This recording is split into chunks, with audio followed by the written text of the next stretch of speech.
Good morning all of you. देखो last class में हमने एक चैप्टर स्टार्ट किया था इंडियन इकोनॉमी का, that is chapter number 1, Indian economy on the eve of independence. मैं आपको एक बार शुरू से रिकॉल करवा देता हूँ चैप्टर्स में अपन ने क्या क्या पढ़ा अभी तक। सबसे पहले अपन ने पढ़ा था बेटा कॉलोनियल रूल क्या होता है। वो था system between two countries under which one being the ruler another being the colony.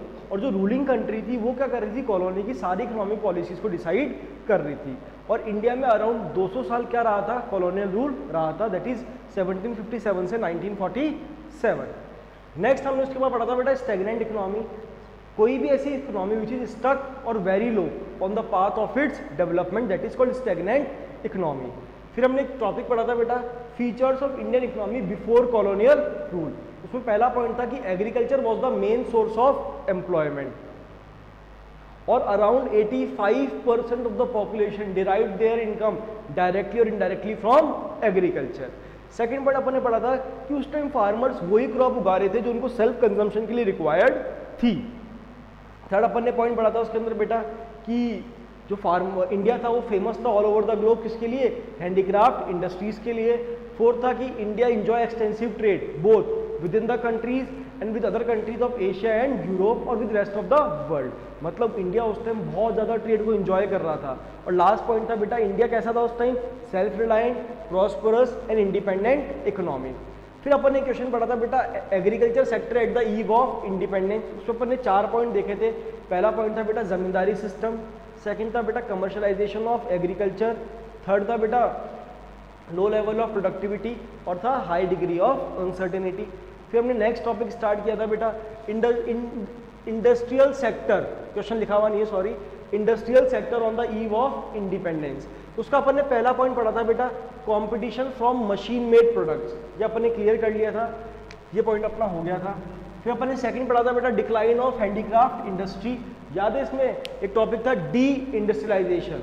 तो टू फोल्ड मोटिव था, पहला to convert India into a supplier of raw material, वो क्या चाहते थे, इंडिया को कन्वर्ट करना चाहते थे, किसका सप्लायर बन जाए इंडिया, केवल रॉ मटेरियल का।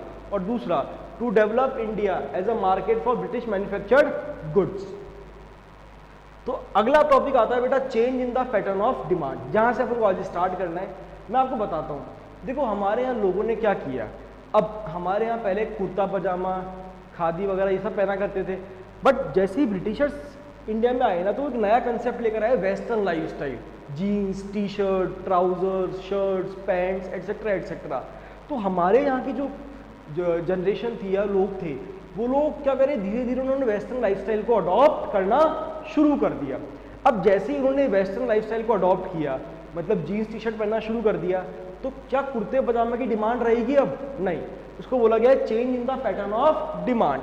पढ़ो देखो, the impact of British culture was started to arise in the public. As a result, a new class emerged which was keen to adopt a western lifestyle and this changed the pattern of demand against the Indian goods. मतलब automatically उनकी pattern of demand change हो गई। तो उससे हुआ क्या, जो कुर्ता पजामा था, धोती कुर्ता था, उसकी डिमांड कम हो गई और जो वेस्टर्न गुड्स थे उसकी डिमांड बढ़ गई। अगला आता है बेटा डिस्क्रिमिनेटरी टैरिफ पॉलिसी। इसका क्या मीनिंग होता है, बहुत ही सिंपल सा मीनिंग है।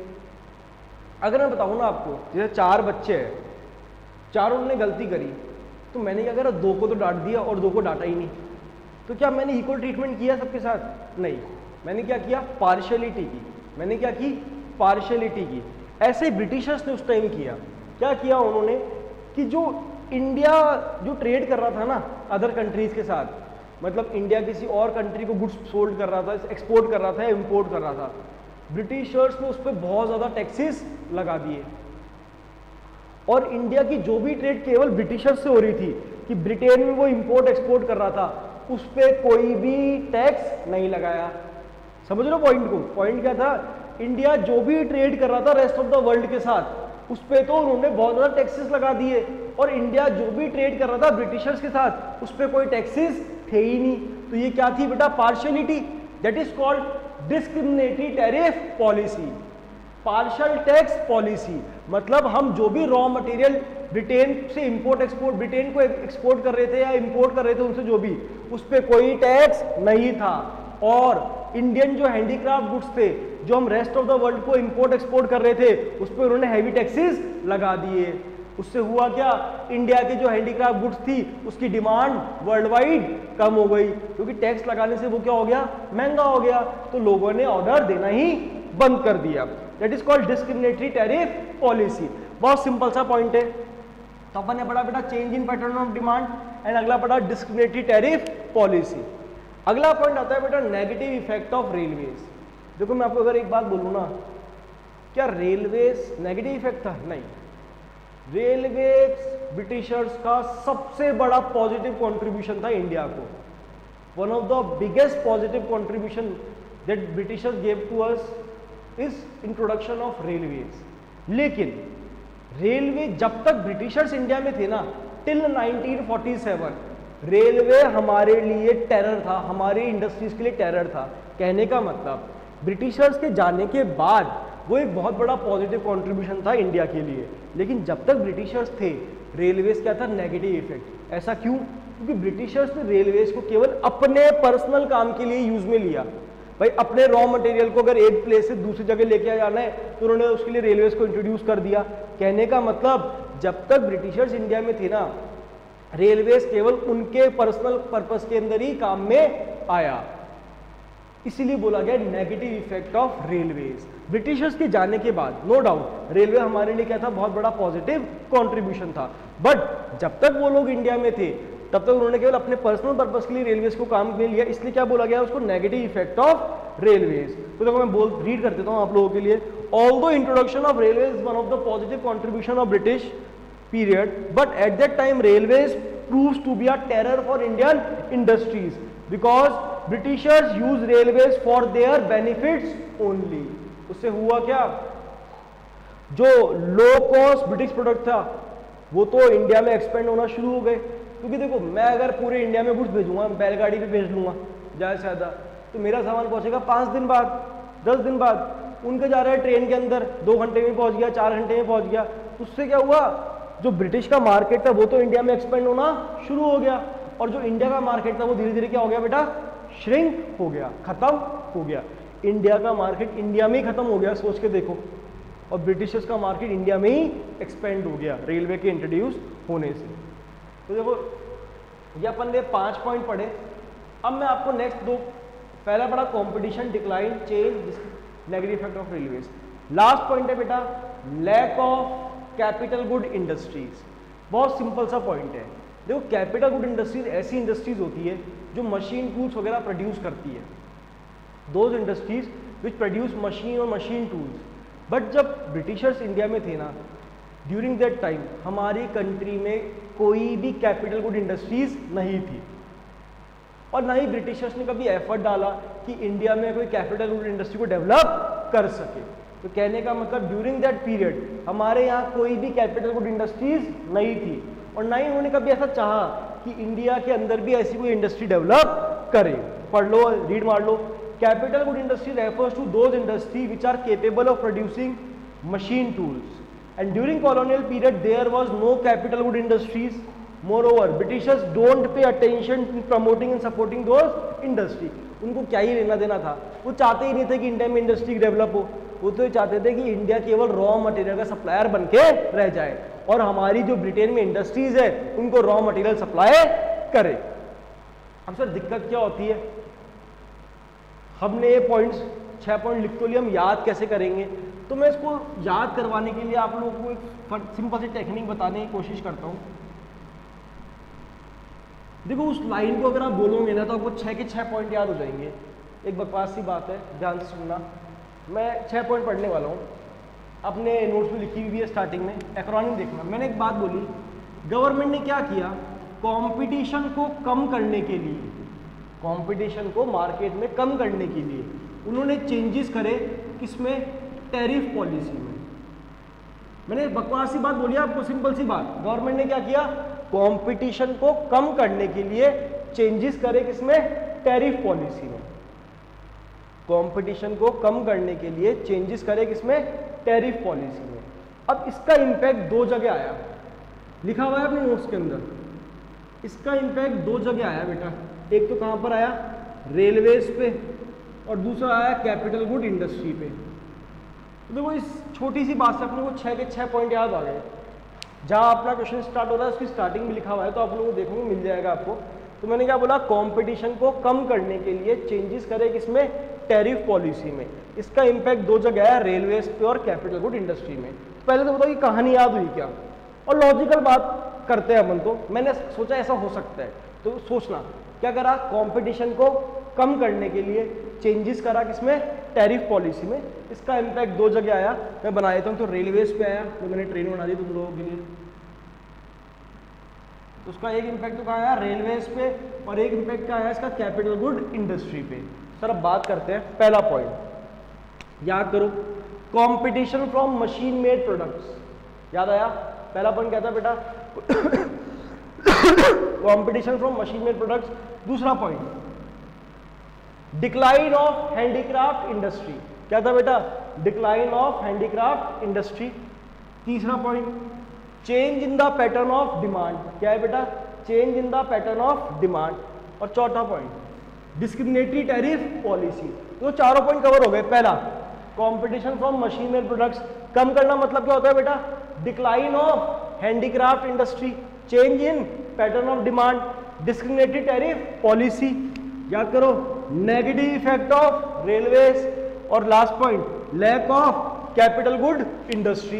तो आपको 6 के 6 पॉइंट याद हो जाएंगे। आई होप हो गए होंगे इजीली, आपने 6 के 6 पॉइंट याद कर लिए। तो ये था बेटा industrial sector on the eve of independence. अब हम लोग नेक्स्ट टॉपिक करेंगे बेटा, फॉरेन ट्रेड।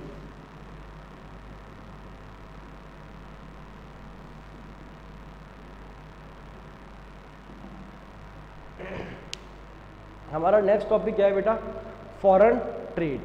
अगर मैं फॉरेन ट्रेड की बात करूं तो देखो सिंपल सा मतलब है कि इंडिया उस टाइम बहुत जगह ट्रेड कर रहा था, ब्रिटिशर्स के आने से पहले रेस्ट ऑफ द वर्ल्ड में बिजनेस कर रहा था, हैंडीक्राफ्ट गुड्स को भेज रहा था, प्रीशियस स्टोन्स को एक्सपोर्ट कर रहा था। लेकिन जब ब्रिटिशर्स इंडिया में आए ना, उन्होंने इंडिया का एक्सपोर्ट तो बंद करा दिया रेस्ट ऑफ द वर्ल्ड को, क्योंकि टैक्सेस बहुत ज़्यादा लगा दिए, और इंडिया को क्या बना के छोड़ दिया, केवल रॉ मटेरियल का सप्लायर। उसमें भी उन्होंने क्या किया, मोर देन 50% रॉ मटेरियल कहाँ जा रहा था, ब्रिटेन, और बचा कुचा वो अदर कंट्रीज थी, चाइना, श्रीलंका, ईरान, उनके पास जा रहा था। तो अपन इस टॉपिक को स्टार्ट करते हैं, कंडीशन ऑफ फॉरेन ट्रेड। इसमें पहला पॉइंट है बेटा, अब इंडिया क्या बन गया, exporter of raw material and importer of finish goods. मतलब पहले इंडिया ब्रिटिशर्स के आने से पहले हम लोग फिनिश गुड्स भी एक्सपोर्ट कर रहे थे, बट अब ब्रिटिशर्स ने हमें क्या बना के छोड़ दिया, केवल रॉ मटेरियल का एक्सपोर्टर। और हमें फिनिश गुड्स क्या कर रहे थे, हम ब्रिटिशर से इंपोर्ट कर रहे थे। याद है, two fold motive, to convert India into a supplier of raw material and to develop India as a market for British manufactured goods. तो पहला पॉइंट ही क्या है बेटा, हम लोग क्या बन गए अब, exporter of raw material and importer of finish goods. तुम लोग क्या बन गए अब, exporter of raw material and importer of finish goods. अब ध्यान से सुनना ये बात, देखो जो हम रॉ मटेरियल एक्सपोर्ट कर रहे थे ना, सपोज करो मैंने रॉ मटेरियल एक्सपोर्ट किया, मैंने एक्सपोर्ट किया 100 रुपए का, और मैंने फिनिश गुड्स इंपोर्ट किया, मैंने इंपोर्ट किया 500 रुपए का। तो बताओ मैं फायदे में हूं, नुकसान में हूं? नुकसान में। ये कंट्री तो भाई आप 100 रुपया एक्सपोर्ट कर रहे, तो आपने 100 रुपया कमाया, बट आपकी जेब से गया तो 500 रुपया, तो आप -400 में हो। चलो ऐसा भी नहीं था। दूसरा सुनना, हम जो एक्सपोर्ट कर रहे थे वो 100 रुपये का एक्सपोर्ट कर रहे थे, मतलब जो हम रॉ मटेरियल एक्सपोर्ट कर रहे थे ना, वो था बेटा लो कॉस्ट का। मतलब जो हम एक्सपोर्ट कर रहे थे वो बहुत सस्ती चीज एक्सपोर्ट कर रहे थे, उससे पैसा कितना आता यार, रॉ मटेरियल एक्सपोर्ट करके कितना पैसा आएगा, फिनिश गुड्स से तो कम ही आएगा। और जो हम इंपोर्ट कर रहे थे वो क्या था बेटा, हाई कॉस्ट का। कहने का मतलब इंडिया क्या बन गया था, रॉ मटेरियल का एक्सपोर्टर एंड फिनिश गुड्स का इंपोर्टर। पढ़ते हैं देखो, during colonial rule India became the exporter of raw material such as raw silk, cotton, indigo, jute etcetera which are of low cost. और वो क्या था बेटा, बहुत ही लो कॉस्ट का था and became the importer of finish goods which are of high cost. मतलब जो हम एक्सपोर्ट कर रहे थे वो बहुत सस्ता था और जो हम इंपोर्ट कर रहे थे वो बहुत महंगा था। तो हमारी कंट्री की इकोनॉमिक कंडीशन बढ़ेगी या खराब होगी? सर खराब ही होगी। उन्होंने ये लिखा and became the importer of finish goods such as capital goods, woollen clothes, silk clothes, other machine made products which are of high cost, and due to this economic condition of our economy started to decline। और उस कारण से हुआ क्या, हमारी country की economic condition धीरे धीरे गिरना शुरू हो गई, क्योंकि हम जो एक्सपोर्ट कर रहे हैं वो सस्ता है, जो इंपोर्ट कर रहे हैं वो महंगा है। इसमें सेकंड पॉइंट आता है बेटा monopoly control on trade by Britishers. Simple सा पॉइंट है। अब ब्रिटिशर्स ने क्या करा, मतलब हम जितना भी रॉ मटेरियल प्रोड्यूस कर रहे थे ना उसका मोर देन 50% हम कहाँ एक्सपोर्ट कर रहे थे? ब्रिटेन में। अब ब्रिटिशर की दिक्कत भी क्या आ रही थी, मतलब हमारा रॉ मटेरियल कैसे जा रहा था, ध्यान से देखना आप लोग। हमारा रॉ मटेरियल जा रहा था बेटा, ये अफ्रीका है, ये इंडिया है और ये ब्रिटेन है। तो हमारा जो रॉ मटेरियल जा रहा था ना वैसे अफ्रीका से घूमकर जा रहा था, तो उससे हमारी जो ट्रांसपोर्टेशन कॉस्ट थी ब्रिटिशर्स की वो बहुत ज़्यादा आ रही थी। तो उन्होंने सोचा क्यों ना हम कोई डायरेक्ट ट्रेड रूट बनाए इंडिया और ब्रिटेन के बीच में, उससे होगा क्या, हमारी ट्रांसपोर्टेशन कॉस्ट कम आएगी। तो उन्होंने इंडिया और ब्रिटेन के बीच में एक डायरेक्ट ट्रेड रूट बनाया, that is called Suez canal, that is called Suez canal. और कब बनाया बेटा ये? 1869 में। कब बनाया? 1869 में। प्लीज ये ईयर याद रखना, ये 1 मार्क में आ सकता है। तो देखो पहले क्या था, उनको इंडिया से रॉ मटेरियल लेके जाना ब्रिटेन में, तो उनको अफ्रीका से सेल होकर जाना पड़ रहा था, घूम कर जाना पड़ रहा था, तो उससे उनकी ट्रांसपोर्टेशन कॉस्ट बहुत ज़्यादा आ रही थी। तो उन्होंने सोचा क्यों ना ट्रांसपोर्टेशन कॉस्ट को कम करने के लिए कोई डायरेक्ट ट्रेड रूट बनाए। तो उन्होंने उस ट्रांसपोर्टेशन कॉस्ट को कम करने के लिए एक डायरेक्ट ट्रेड रूट बनाया, that is called Suez canal. और कब बनाया था वो? ईयर 1869। तो ये 1869 याद रखना, एमसीक्यू के लिए इंपॉर्टेंट है, 1 मार्क क्वेश्चन में आ सकता है। सुएज कैनल क्या होता है? सिंपल सी डेफिनेशन है, वो मैं आपको बाद में बताऊंगा, बाकी मैं और बोल देता हूँ भाई। Direct trade route between India and Britain और starting from north to south across the isthmus of Suez in north eastern Egypt. तो हम देखेंगे बाद में, बट आप लोगों को ये याद रखना है ऐसा क्यों किया, क्योंकि इंडिया की रॉ मटेरियल की ट्रेड का मोर देन 50% तो ब्रिटेन में ही जा रहा था। तो उन्होंने देखा सारा गुड्स हमें ही लेना है, तो क्यों ना हम कोई डायरेक्ट ट्रेड रूट बनाए, इतना पैसा लॉस खाने से बढ़िया। तो उन्होंने बोला अगला point, monopoly control on trade by Britishers. During colonial period the British government maintain a monopoly control on trade over Indian trade policies. First, majority of trade was restricted to Britain, that is more than half. जो majority of trade था वो कहाँ था बेटा?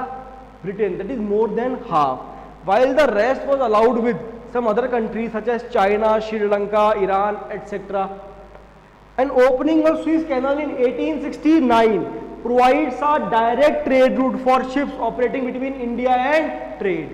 मतलब India और Britain के बीच में जो भी शिप्स ऑपरेट कर रही थी उनको अब एक डायरेक्ट ट्रेड रूट मिल गया था। ये था monopoly control on trade by Britishers. Simple सा पॉइंट था।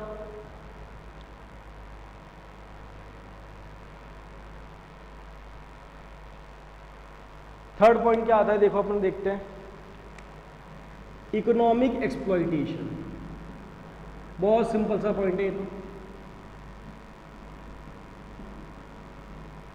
इकोनॉमिक एक्सप्लॉइटेशन, अगर मैं इस पॉइंट की बात करूँ ना बेटा, देखो आज हम रॉ मटेरियल एक्सपोर्ट कर रहे थे, तो सर रॉ मटेरियल भी एक्सपोर्ट कर रहे थे तो कुछ तो पैसा आ ही रहा होगा इंडिया के पास, ऐसा तो नहीं कुछ आ ही नहीं रहा था। बिल्कुल I agree with you all कि हम जो रॉ मटेरियल भी एक्सपोर्ट कर रहे थे ना उससे पैसा तो आ रहा था, चाहे कम ही आ रहा हो लेकिन पैसा तो कंट्री में आ रहा था, रेवेन्यू तो जनरेट हो रहा था।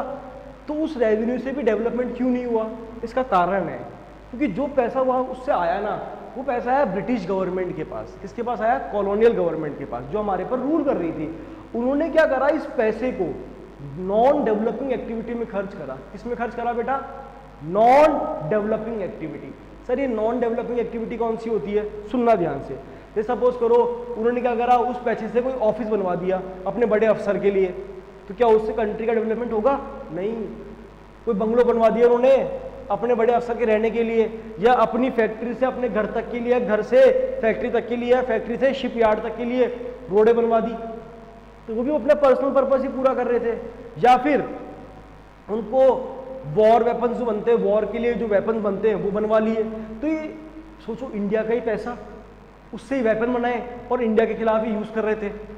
तो ये सारे के सारे किस में खर्च किया बेटा पैसे को? उन्होंने नॉन डेवलपिंग एक्टिविटीज में, मतलब वॉर के लिए वेपन्स बना लिए, या अपनी जो कॉलोनियल गवर्नमेंट थी उनके लिए ऑफिस सेटअप कर लिए, या invisible trade that is services. पढ़ते हैं देखो, economic exploitation. Due to the exporter of raw material, India has a huge export surplus, but the amount of export surplus does not give any push to Indian economy, as the amount of surplus is used by the government in non-developing activities, such as to meet the expenses of war fought by British government, या फिर to make payment of office set up by the British government, and to make trade of invisible items। तो ये सब क्या थे बेटा? Non developing activities में उन्होंने पैसे को खर्च करा। तो आज अपन इतना ही पार्ट रखेंगे। प्लीज इस तक, यहाँ तक के पार्ट को पढ़ना, नोट्स आपके पास अवेलेबल है, पूरा याद करने की कोशिश करना। हम मिलते हैं बेटा नेक्स्ट क्लास में। Thank you all of you.